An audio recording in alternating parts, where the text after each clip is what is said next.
ಮಾತ್ರೆ ಮುಖಾಂತರ ಆಯುರ್ವೇದಿಕ್ ಹಾಸ್ಪಿಟಲ್ ಇದೆ. ಯಾಕೆಂದ್ರೆ ಇಲ್ಲಿ ಒಂದು ಬೇಸಿಕಲಿ ಸೈಡ್ ಎಫೆಕ್ಟ್ಸ್ ಇಲ್ಲ. ಧೈರ್ಯವಾಗಿ ಬನ್ನಿ. ಕ್ಯಾನ್ಸರ್ ಅನ್ನೋದು ಏನಿದೆ ಅದನ್ನ ನಿಮ್ ತಲೆಯಿಂದ ಫಸ್ಟ್ ತೆಗಿರಿ. ಪುನರ್ಜನ್ ಆಯುರ್ವೇದ ಹಾಸ್ಪಿಟಲ್. ನಾನೇನು ಉಳಿಯಲ್ಲ ಬಿಡು ಅನ್ಕೊಂಡಿದ್ದೆ. ಈ ಆಸ್ಪತ್ರೆಗೆ ಬಂದಿಂದಾನೆ ನನಗೆ ಪುನರ್ಜನ್ಮ ಬಂದಿದೆ ಅಂತ ನಾನ್ ತಿಳ್ಕೊಂಡ್ಬಿಟ್ಟೆ. ತಾಯಿ ಪೇಷಂಟ್ ಲಕ್ಷ್ಮೀದೇವಿ ಅಂತ ಹೇಳಿ, ಗರ್ಭಕೋಶದ ಕ್ಯಾನ್ಸರ್. ನಮ್ಮ ತಾಯಿ ನೀನ್ ಬದುಕಲ್ಲ ಅನ್ಕೊಂಡೆ ನಾವು. ಬಟ್ ಈ ಮೆಡಿಸಿನ್ ಶುರು ಮಾಡಿದ್ಮೇಲೆ ಅವ್ರು ಇನ್ನೂ ಬದುಕಿದ್ದಾರೆ. ಹೆಂಗ್ ಗೊತ್ತಾಯ್ತು ನಿಮ್ಗಿದು? ಇದು ನನ್ನ ಹಸ್ಬೆಂಡ್ ಫ್ರೆಂಡ್ ಒಬ್ರು ಡಾಕ್ಟರ್ ಇದ್ದಾರೆ, ಅವ್ರು ನಮ್ಗೆ ಸಜೆಸ್ಟ್ ಮಾಡಿದ್ದು. ಅಚ್ಚಾ, ಡಾಕ್ಟರ್ ಸಜೆಸ್ಟ್ ಮಾಡಿದ್ರಾ? ಡಾಕ್ಟರೇ ಸಜೆಸ್ಟ್ ಮಾಡಿದ್ದು. ಪುನರ್ಜನ್ಮ ಅಂತಿದೆ, ಅಲ್ಲಿ ಹೋಗಿ ಪೂರ ವಾಸಿ ಆಗುತ್ತೆ. ಪುನರ್ಜನ್ಮ ಅಲ್ಲ ಇದು, actually Punarjan Ayurvedic hospital. But okay, ಇದು ಪುನರ್ಜನ್ಮನೇ ಇದು. ಬಟ್ ಅದ ನಮ್ಗೆ ಹೇಳಿದವ್ರು ಅದೇನೆ.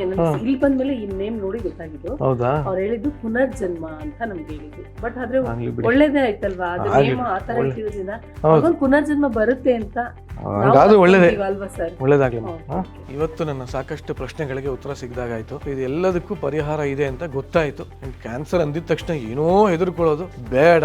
All credits goes to mister Bommu Venkateshwara Reddy ಅವರು. ಇಲ್ಲಿದ್ದಾರೆ, ನೋಡ್ಕೋಬಹುದು ನೀವೇ. ಇವರೇ ಅದರ ಫೌಂಡರ್. ಹೌ ಐ ವಿಶ್ ಅವರೊಬ್ರು ಸುಮ್ಮನೆ ಏನೋ ಕಂಡು ಹಿಡಿದ್ಬಿಟ್ಟು ಸುಮ್ಮನೆ ಆಗ್ಬಿಡ್ಬೋದಾಯ್ತು. ಬಟ್ ಇಷ್ಟು ಜನಕ್ಕೆ ಹೆಲ್ಪ್ ಆಗ್ತಾ ಇದೆ ಅದರಿಂದ. ಯಾಕೆಂದ್ರೆ ಇಲ್ಲಿ ಒಂದು ಬೇಸಿಕಲಿ ಸೈಡ್ ಎಫೆಕ್ಟ್ಸ್ ಇಲ್ಲ. ಇಲ್ಲಿರೋ ಪೇಷಂಟ್ಸೇ ಹೇಳ್ತಾ ಇದ್ದಾರೆ ನೋಡಿ. ಅವ್ರ ಯೂಟ್ಯೂಬ್ ಚಾನಲ್ ಕೂಡ ಇದೆ, ಅಲ್ಲೂ ನೋಡಿ. ಸೊ ಮತ್ತೊಮ್ಮೆ ಪುನರ್ಜನ್ ಆಯುರ್ವೇದ ಹಾಸ್ಪಿಟಲ್ಗೆ ಖಂಡಿತವಾಗ್ಲೂ ನೀವೆಲ್ಲ ಬನ್ನಿ ಅಂತ ನಾನು ಹೇಳ್ತಾ ಇದ್ದೀನಿ.